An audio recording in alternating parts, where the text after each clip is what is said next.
try to video the best I can with me sitting against the wall. I don't exactly have much working space, in case anybody's wondering on film and you feel bad and you say, well, maybe you don't have a lot of space in your garage. Well, neither do I. There's my arms. Okay. Don't have a lot of space either. So we're trying to find center, and there's just nothing to go off of, hardly. Well, there's a couple things we're going to go off of. First, I just grinded the coating off of this so that we will, in preparation to weld that area. And this piece right here is an extremely, extremely nice piece. The coating that is on this is very thick.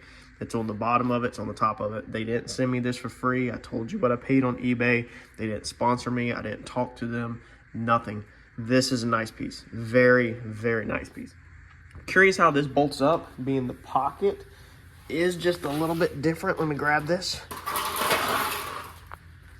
So on the factory piece, the pocket is kind of dug out, as you can see. It's kind of like a actual pocket, whereas this is not a pocket.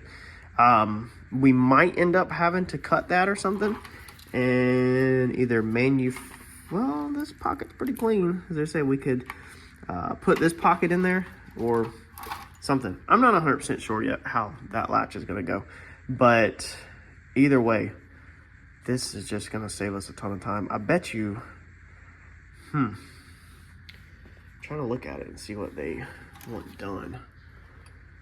I mean,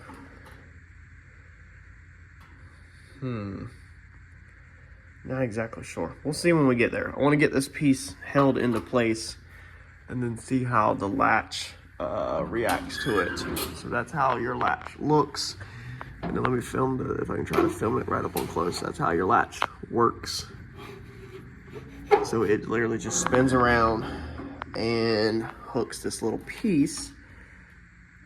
Let's see here. So it will have to have some clearance. So what it might have to do is this piece might be intended to be spaced up and then just be a little hook. We'll figure that out when we get there. I don't mind if I have to cut this center out and fab a piece in the center. I don't mind doing that at all. It's building all these curves that I didn't want to do, but I bet it'll work with just a simple spacer. We could build a nice aluminum spacer over there or something. To center this piece. So I've closed my trunk lid and I've made sure that my gaps are where I want them on each side. My corners are not cleaned up, so I'm gonna cut the corners out. And I did cut this piece out right here, my piece I spent all that time on because it was getting in the way of putting this piece in, and I didn't know that originally. But my gaps are pretty much where I want them to be at. This side is beautiful. This side ended up being beautiful. I've already kind of coped around that, and we'll fine tune it. This side is good up there around the welds, and it gets a little fat. Or a little tight, but that piece is not dollied in either. So if we look right here, there is a gap. I don't know if you can see it. This piece is not all the way back, so it kind of needs to be either clamped back or beat back or something, and then more of this needs to be cut out. So we got some work to do there, but we want to get this back structure tied together before we final tune our lines. And for anybody that's wondering if your lines are off and you need to move them around, you can also just come right here beside your line, make a cut, move your rolled edge in, and then re-weld it up. So the edges are not that big of a deal. So what I've done, again, bear with me because the camera space is just tight right here, is I have went off of this, and that is going to be, it's like 8 3/4, 8 7/8, 8 3/4. To what we're looking at is their little machined stamp point right there. And then this side, I've simply done the same thing. 8 3/4, basically, same thing. I've also measured from my center line. This is 1 inch to the center, 2 inch spread, 1 inch right in the center, and I roughly drew a straight line in that. And I measured from there to the outer corner on each side to make sure that this center part of this curve is correct. And then of course, when the lid is closed, you can also see that that's correct. So now that that's correct, what we'll do is I'm gonna make a mark right here where these pieces are. I'm gonna double check my measurements one more time when I put the camera down. I got 2 hands. And then I'm gonna make a mark right here. And then we're gonna cut out these little flaps that we don't need, the flat parts that we don't need. And then we will clamp this back in or literally tack this to this. And then we will finally have our center section set. That's where this is important because everything's not falling down and we have something to sit it on, and also have some 4x4s on that side holding the back side up to establish so that it doesn't fall all over the place. But we'll clamp it because it's got to roll a little bit before we weld it. So let me double check measurements and we'll move forward. But you can see right here how I cut that because you couldn't fit this piece in. So now what we can do is we can go trim this piece back, okay, to where basically just trim that piece in to where it falls into there like it's supposed to. I don't 100% remember how it was from the factory. I have to look back at it. All right, so this piece for this trunk, as you've seen, has to be the most exciting piece for me, I think, on the whole entire build. Let me cut this AC back on. Put dinner break, and it's a little muggy out here. I was gonna open the doors up, but neighbors probably don't want to hear all the grinding. But this piece is a brand new, it's the first brand new piece in this whole entire car that is basically a stamped piece. So that's pretty cool in my opinion. I think it's the simple things like that that are really exciting. So we got it welded in, and now I literally want to move on to something else. But I'm gonna try not to do that. I really need to put the floor bracing in so that we can keep the back from moving around. But that's a little bit of work. So we need to figure out these pieces, probably technically how they need to go. I bet they only are supposed to go to here. I bet that curved piece is supposed to kill down into there, and that piece is supposed to kill to about right there. And then I bet the seal switches over to where it runs in this track. So I'm gonna try to figure that out. I need to make that side, and then I probably need to go ahead and weld this all up. And then we probably need to move forward with the box structure that way, and then maybe the floor structure over to the box to get us a nice firm back side, because as soon as we go forward and then tie this floor section in over, that will create a square that's welded together so this back side can't move at all, because right now it can still move a ton if it was to come off of this. So let me do some welding and some fitting up, and let's make stuff happen, Captain.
That is crazy that we got this side done. It's not that I don't think I can do stuff, it's that I don't know how to do it. And I don't even have anybody telling me how to do it. I don't even have an instruction manual. I don't have anything. I just kind of go into this stuff, literally just figuring it out as I go. So that is freaking amazing. I tacked it a little bit right there. There was a little bit of a gap. I could have probably actually closed that gap, and honestly, I might cut that back open because I can pull down and rotate this just a little bit. So I might make a relief cut through there. I don't know. But dude, that is amazing. I want to keep it open right back here between there.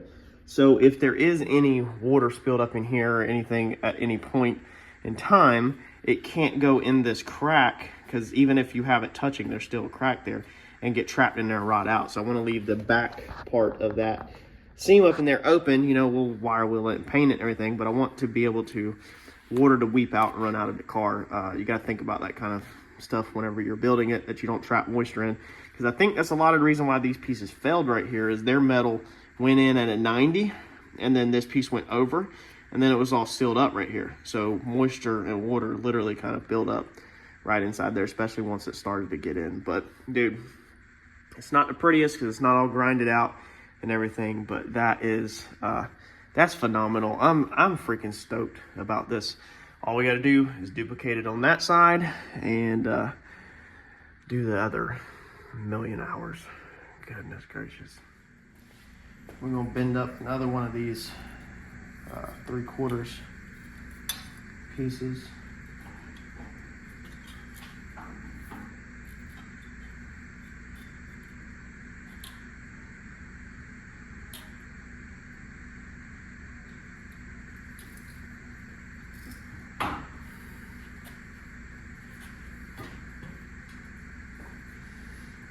This brake definitely come in perfect, like at the exact perfect time.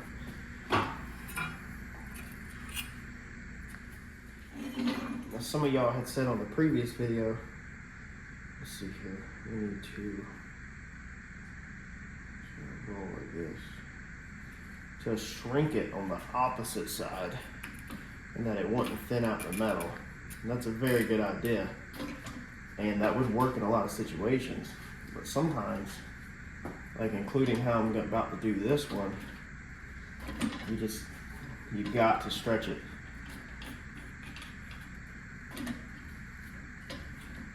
Definitely need to spend some time redoing this stand, but it's just, working on this thing is so addicting. I don't ever understand how people dread like working on their projects, or just want to rush them together to take them to the local cruise in or take them for the local drive.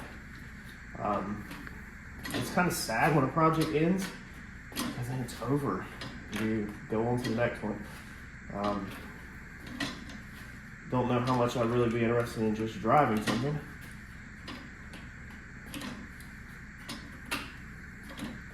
So this is the fun part, y'all.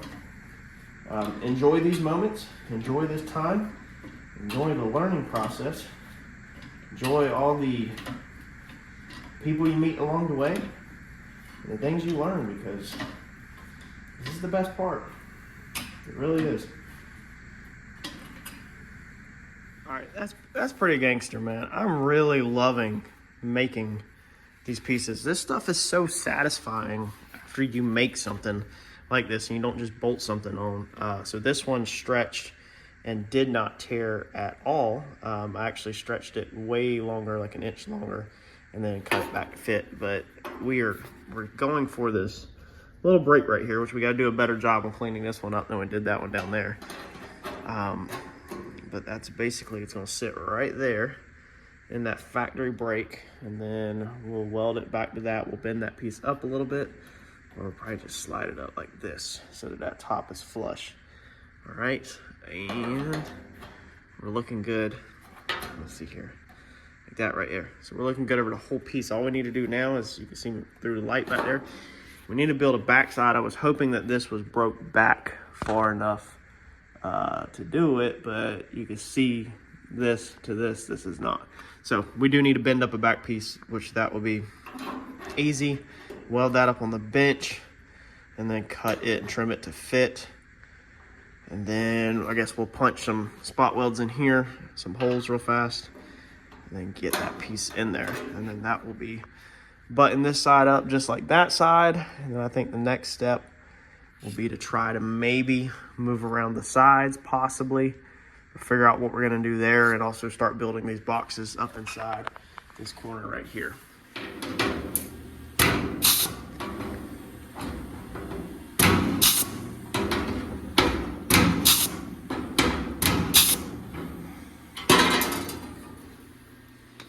All right, that's how it turned out, pretty good. I definitely got some detail work to do up in there. The gaps just wasn't right. I mean, when you cut the stuff, and sometimes it's just not perfect, especially where this section right here met all up. But look, you gotta remember, we're pumping this full of the black window stripping glue, and then there's gonna be rubber shoved up in here, and the paint will roll right there to the edge and rubbery to the edge. You're not gonna see none of that when the product's finished, so we're not gonna obsess over all that. But dude, it looks freaking good. I love how this turned out. This one I like more than the other side over there. I like the way this one sits. I can continue to weld down the back side, and also left this one open in there just like I did the other side for water drainage. Weld across that. I have not welded this up yet because that side I think still needs to be grinded out a little bit more. Actually, I'm gonna have to look into one of the little grinding bits maybe for the air thing, even though it freaking hogs air and I got a little tiny compressor. But I got to get this curve a little bit bigger on this side and work that out. So this one I decided that I wasn't gonna weld up, which is smart because I can keep taking a punch and pushing that back. And a lot of this metal, to make this metal meet up, I'm just using this punch out with Granddad's box, and you can just keep hitting it like this to push that flange back as you cope more of this out. I mean, I had it literally 90% there, but I just want to fine tune it. When you stack weld on it, it's gonna tighten the gap up. So you want to make sure that this curve looks good. But dude, I'm stoked. This was one of the areas that was kind of haunting me. I keep saying that because there's a list of them and I don't really pay attention 100% to what they are because I don't want to get obsessed with them until I'm on them. But dude, I had no clue how I was going to do this piece because at the time, this was nowhere on the internet to be found anywhere. And I had no clue how I was going to do the rockers because of the inners. And then we got through that with flying colors. I'm stoked about how the rockers turned out. So the rockers and this piece, this center piece right here, were my two haunting tasks, the two tasks that were really haunting me. Everything else, I think I can easily grasp it. Up in here, my idea right now, up in here, is going to be to come across basically like this. So I think I'll break a 90 just like this. I mean, it'll go all the way down there. I think I'll just break a 90 and not worry about this groove all the way. We'll just go ahead and end that right there, a little pocket. There's nothing wrong with that. Plenty of cars do that. And then the 90 would also come across just right there and pretty much be at the same height and just break a 90 and then go straight over. And then from there, we can come in here and cut this out and continue our flat floor. So all I really need to get done is just from this point over to wherever we're going forward at the wheel wells.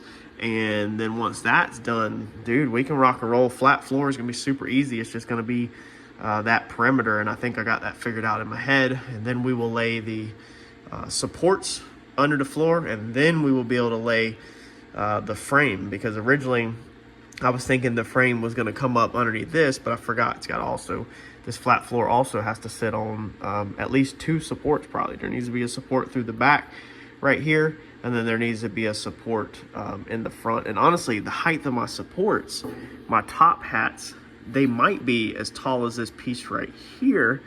So really, we could rip through here. We could rip this off right here, which I hate to cut this up, man. I really do. I want to avoid that if possible, but when I get there, I'm just thinking out loud. I really don't know what I'm doing. I really don't. So don't feel discouraged if you don't know how you're going to sort something out with your project, because I have no clue how all this is going to tie in together. I just know that the next task we need to do is break a 90. That will cap this off and go straight over there and weld that up right there, and then we will figure out how to move forward. Or we might just go ahead and break a 90 that will go way up here, and that honestly might make it a little easier to connect all this together. We'll figure it out piece by piece. Y'all hit that like button for me. Let me know what you think on this rear, and let me know about your project. If you ever had a project that you just had no clue how you were gonna do it, but you did it, just all you gotta do is just like I did today and tonight. Even though I'm super busy with work, just chip away at it a little at a time, and before you know it, you'll be cruising. Thanks, y'all.